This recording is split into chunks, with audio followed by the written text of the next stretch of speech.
So yun po mga kadalas, mga ka-ADU, nandito na naman tayo sa isang update ng ating How to ADU National City, California 2023. Ngayon ay araw ng Biyernes, October 6, 2023. Third day ng strike ng mga Kaiser workers. And minsan kwento ko sa inyo kung bakit relevant yun sa kwento natin ngayon.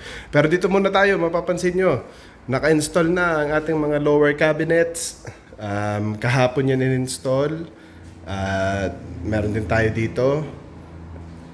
Ito ay 48. 48 by 24. This way.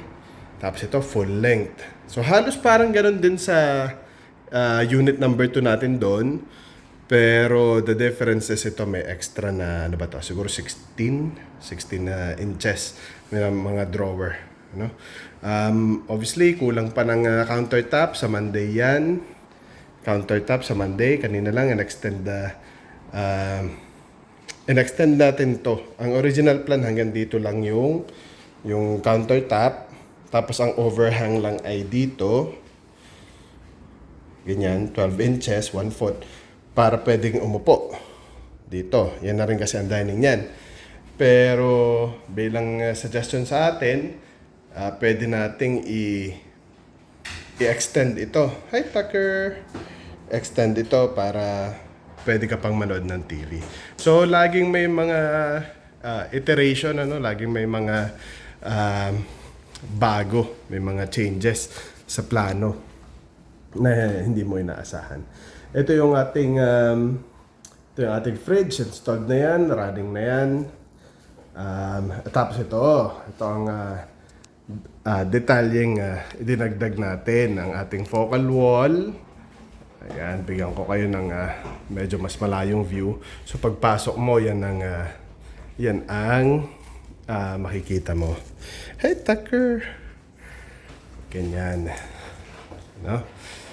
Yung mga blue tape, ignore nyo na lang yan. Kaya install lang ngayon yan. So kailangan ng parang support. Ginamitan niya ng Gorilla Glue adhesive. Yan ang pinandikit. Tapos yan. Art3D from Amazon. Yan yung product na yan. So kung mapapansin mo siya, 3D nga siya. May ano siya, solid yan. Ibig sabihin ko, may protrusion talaga yan from the wall.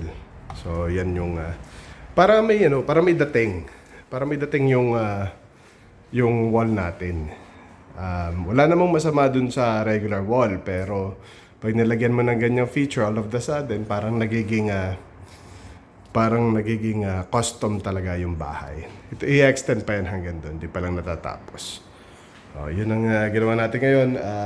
Huling update, I think maalala nyo yung mga trims natin kailangan pintahan. Napintahan na siya ngayong araw. Pati dito sa loob. Kung babalikan mo yung mga lumang video, gusin tong baseboard na to. Ngayon, hindi mo na halata. Kompleto na yan. Sa ating bathroom, yun pa rin. Wala pa tayong shower door. Kailangang i-retouch. Otherwise, good to go. Pwede na tayong mag-shopping for mirrors. Actually, plano ko ngayong weekend. Bili tayo ng mirror here para sa ating dressing area. Mirror dito. Kasi ang naging effect nito, actually napakaganda niya. Pag tinignan mo siya, very interesting yung wall. Ang kaso, naging effect, parang lumapit masyado itong wall na to. Para bang lumiit. So, ang solution, lalo sa mga maliliit na spaces, pwedeng lagyan ng mirror. Para magmukha ulit siyang malaki. To give the illusion na mas malaki siya. Yun lang. Yun ang update natin ngayon sa Lunes na ulit.